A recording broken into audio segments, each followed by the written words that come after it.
Welcome back to more of the best of Craigslist. We're going to start reading some more.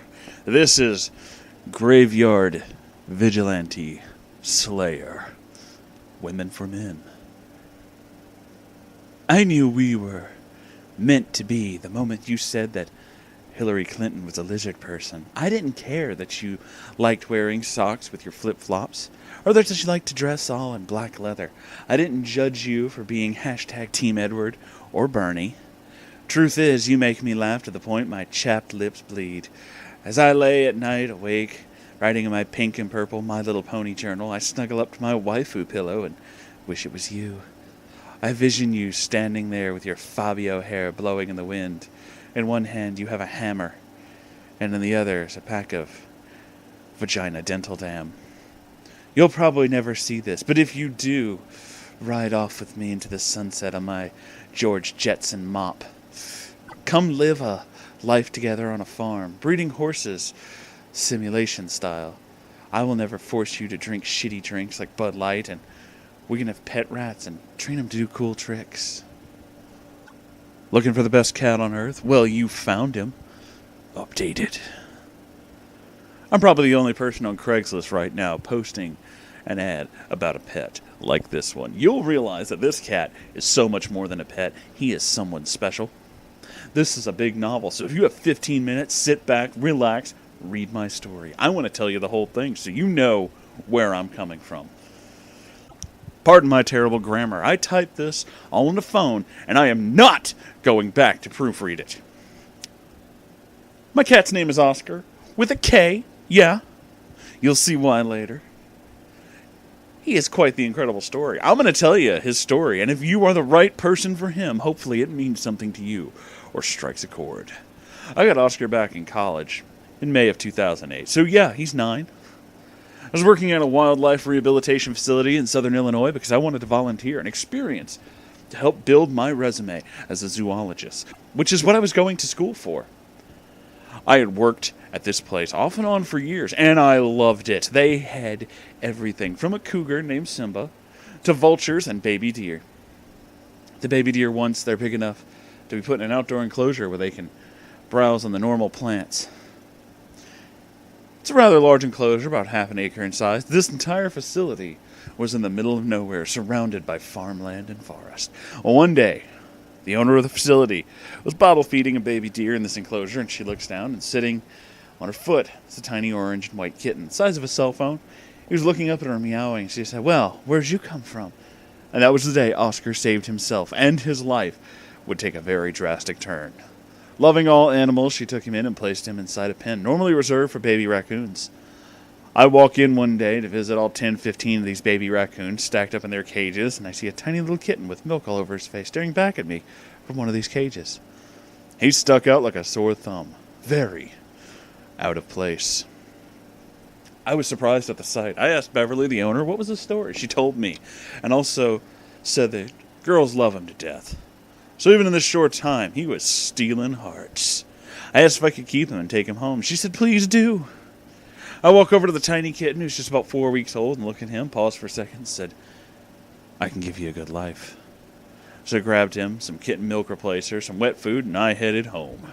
That night, when I brought him home, all I can say is, he was like a little pinball. He went into that crazy kitten mode where their eyes got all wild and started running all over the place, chasing everything, even if there's nothing to chase. He'd run up my leg and the furniture and everything. He was so happy. He knew something was different.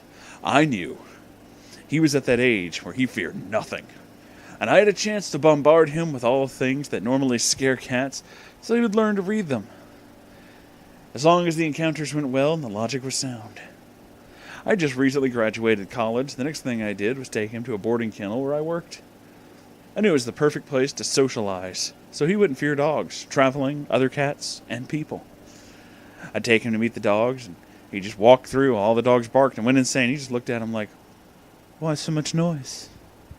I let one of the office cats meet him, and they actually liked him. And, of course, all the staff, their witch, were all women except for me, adored my nameless kitten. He ate up the affection. So after 2 weeks of visiting work and taking him to public places like Petco, still don't have a name. Everyone in the store came out to pet him. learning the world was an incredibly loving place. It was time for a name. That name came after I watched Schindler's List. Schindler's List. This man, Oskar Schindler, was one of those people whose presence would light up a room. Within minutes, everyone would be friends with him, and he brought out the very best in people. I had great respect for this man.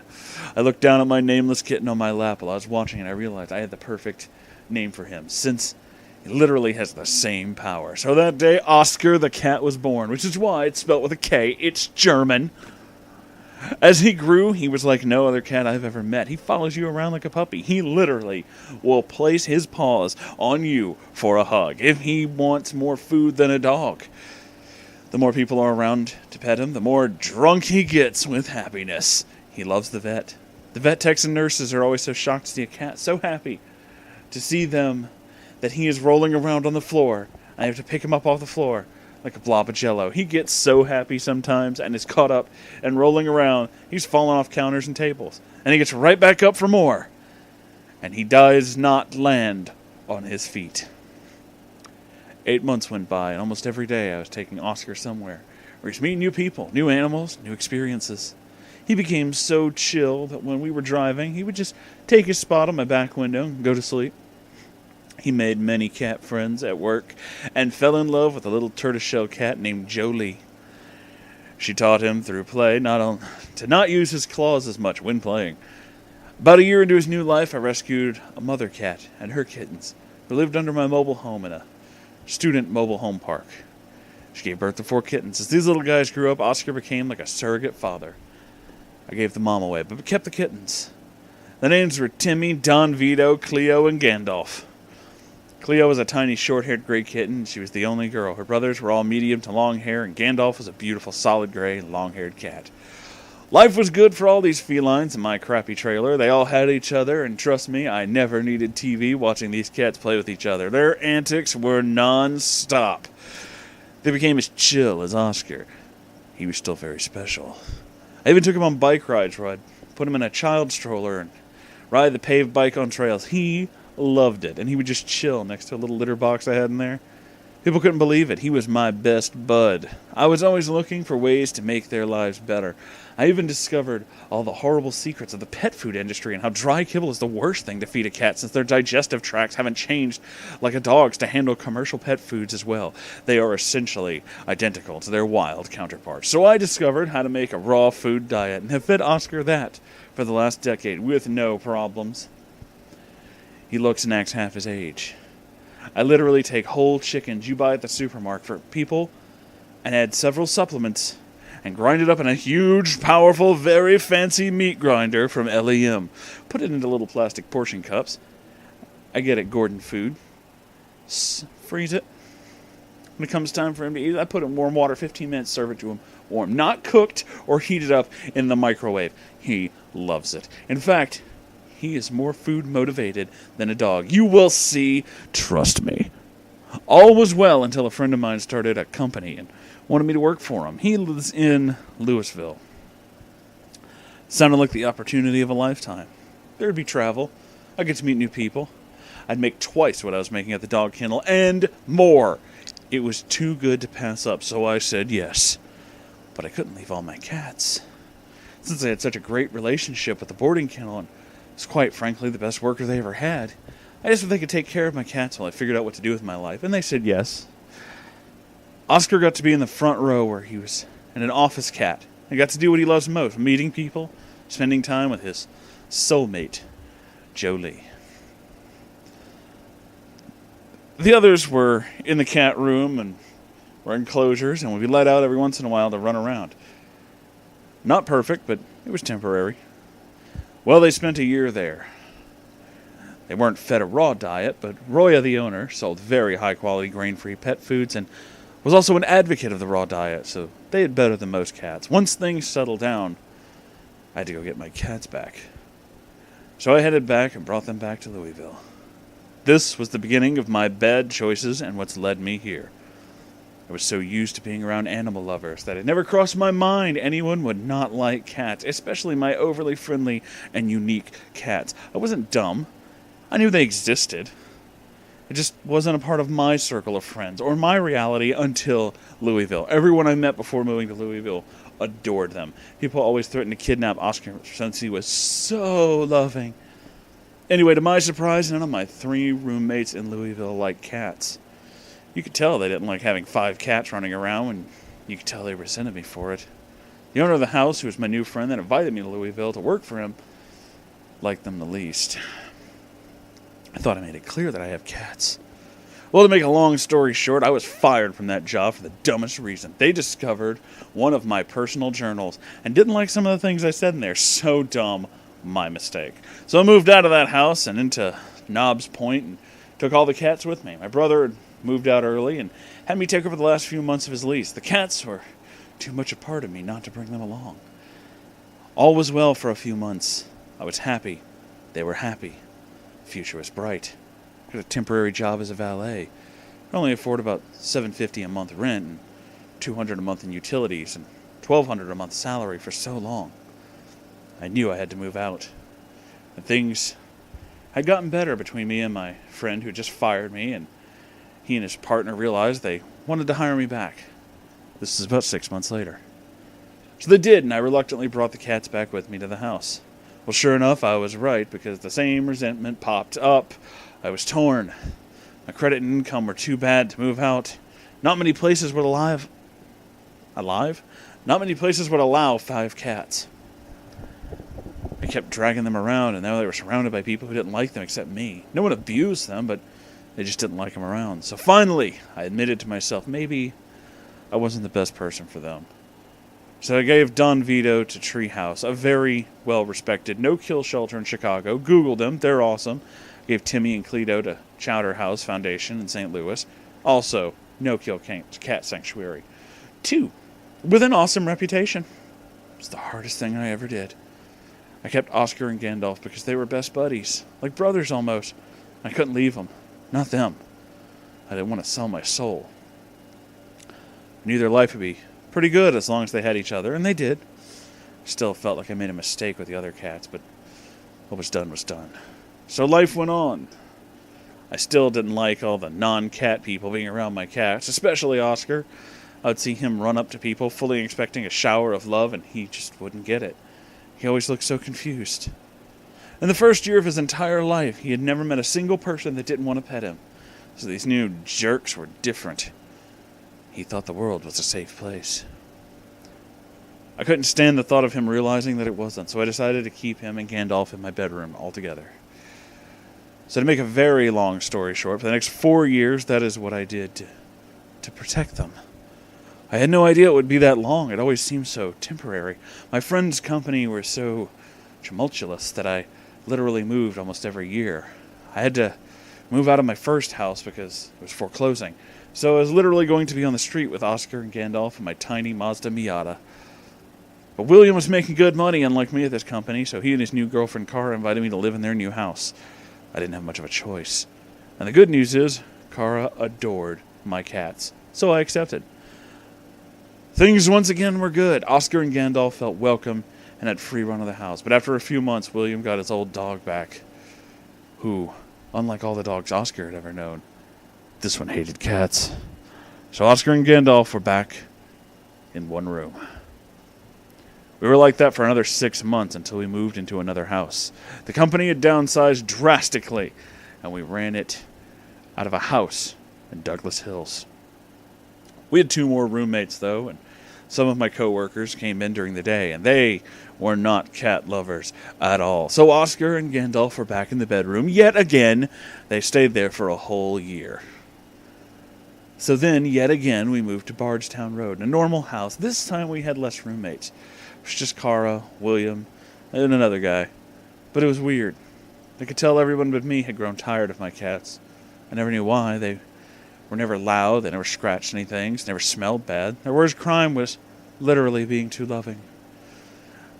So I moved into the garage of that house and made it a man cave. I know, crazy, right? It was pretty cool, actually, but sort of messed up that I had to do that. Well, we ended up living there less than a year, and my almost final stop was my friend William's big farmhouse in Salem. The only roommates were me and him. Carl lived in Louisville because of work, and William would go back and forth between the farmhouse and Louisville for Cara. Things seemed good on the surface at the farmhouse, but his company had failed, and I was out of work and broke. My gamble of moving out here did not pay off. I had lost many of my cats. So out of guilt, he let me live there. I had kept hoping things would get better with the company, which is why I held out so long. Didn't just get another job. It was very stressful. His mother hated cats, and I discovered she was not nice to mine. She would actually yell and hiss at them. Not good. So yet again, back to the bedroom they went. They spent so many countless hours over the years alone in bedrooms. I still fed them awesome food, but I was so busy I only saw them at night. At least they had each other. I felt like Oscar's unique gifts were not being shared with the world, and it was my fault. Well, William's company had a big opportunity to move to Idaho, so things were looking promising. We went and visited Idaho, and the trip was awesome. So William and Cara and I were preparing to move there. During that time, one of Cara's co-workers at Stantec babysat Oscar and Gandalf. Make a long story short, she fell in love with them, sent pictures and was giving updates, all kinds of great stuff. The thought hit me. She can give them a better home than you, and we were having trouble finding places to go because of too many pets. So I thought long and hard and decided to ask her if she'd like to keep them. And she said yes, but for some dumb reason I had second thoughts. So I only let her take Gandalf. That was the biggest mistake ever. Oscar's best friend was now gone. His 24/7 companion would never be back. He had always been surrounded by cats or other people, and for the very first time in his life, at the age of 7, he was alone. The worst part is, at the last minute, William decided not moving to Idaho. I tried asking her to take Oscar several times, so they could be reunited, but she just couldn't. She loves Gandalf, and he seems incredibly happy, and it's in a very stable environment, but they're now separated. For Oscar, it's been up and down. When he spent time alone in my bedroom when I was gone, he would yowl and scratch at the door, apparently. Most people say that cats aren't like that, or they're all independent and aloof, but Oscar was feeling the loss. He'd never been totally alone, ever. And when he would see me come home at night from my new job, he had a desperate look in his eye. So I opened the door back up, let him run around the house. This made it better, but since William was gone so much, his dog was so old that Oscar was okay. It seemed to be fine for a few months. But his only source of love was still me. No one really visited. Cara got a new dog, and she loved 10 times more than Oscar, so he was old news to everyone but me. Far cry from his glory days as a celebrity, but he still had love in his heart, though, even if it was diminished. To make a long story short, again, William's old dog passed away, and Oscar was the king of the house for a short while. Things were okay until Cara moved back in, and they got a new dog, and William was there all the time now. Their new dog hated Oscar and terrorized him, attacked him. Apparently, behind my back, William would scream at Oscar whenever he tried to get in his lap, and Cara just didn't seem to care about him like she used to. So back to the room he went, very alone. If he still had love in his heart, amazing. So I figured it's time to find him a new friend. The first cat kept trying to attack Oscar, so I gave him back to the shelter. Second cat he got along with at first, but then he tried to play with her, and she thought he was attacking her and would fight for her life. Gave her back too. Eventually, William and I had a huge argument, and I moved out of the farmhouse. He blamed Oscar for scratching a stupid door that was already old and crappy. Ironically, he scratched it because he was alone and wanted out and was in my bedroom because of him. So I found a tiny, crappy house in Radcliffe, and there I and Oscar went. After all these years, all I had was him. The good news is he has a house. It's only 500 square feet, but no more assholes, mean dogs, and other stuff. But I have a new job, and part of it will require traveling for weeks. I'm gone 10 to 12 hours a day as well. Oscar's been my best friend for 9 years. He's been with me during my lowest lows. And now I realize, for the first couple of years, I did indeed give him an amazing life. But the last 7, he spent 90% of it in a quiet, closed-off room. He deserves better. I was going to make him a therapy cat so he could share his love with the world. He has so many gifts, and once you meet him, you'll realize he's more special than a $1,000 pedigree cat. He needs to be around people who love him, who can't get enough of his company and his antics. He needs a stable life, a big house where he's respected and allowed just to be a cat. If he has to be around kids, they need to be mature and respectful children, not loud and rambunctious. He needs someone who's willing to give him the good life that I promised him, but have not been able to deliver. If you've read this far, that must mean something, because Oscar is so special, he deserves the absolute best. I am asking $200 for a rehoming fee that unwilling to give a local shelter. I will waive that if you are awesome. But this way it proves to me that you're serious enough to take him in. I have finally admitted to myself, I am no longer the best person or place for him. You may be wondering, if I love him so much, why am I giving him up? That's precisely why I am. Because I want what's best for him, not for me. He needs a more enriching life. He's a middle-aged cat after all, and there will never be another like him. If you do become his new best buddy, you'll never have a dull day in your life. If you want to cure any kind of depression, Oscar can do that. If you like friendly cats, Oscar is your guy. If you like lap cats, he's your guy too. He will sleep under the covers with you and on the bed. He needs big windows and never be let outside. He has no concept of cars on the road. If you take him, you also have to agree to feed him a special diet. I can show you how to do it. It costs less than $30 a month, and I will mention where to get all the supplies. I am more than willing to sit and meet with you and chat about him, and tell even more stories and get to know you. And I would like him to visit your place, and whoever adopts him. I really want to stay in touch. By the way, I'm willing to drive to other states within 2 days from where I am at. Who knows? Maybe Mr. Schindler is reincarnated as a cat. That was really fucking long, but thanks for listening, everybody. That was an epic tale about a cat and something else at the beginning. I completely forgot what it was. This took a lot longer than I thought it would. So, yeah, thanks for listening. Like, comment, subscribe. Also, I have a Patreon. I don't know whatever happened to Oscar the cat, but I hope he's happy. Okay, bye.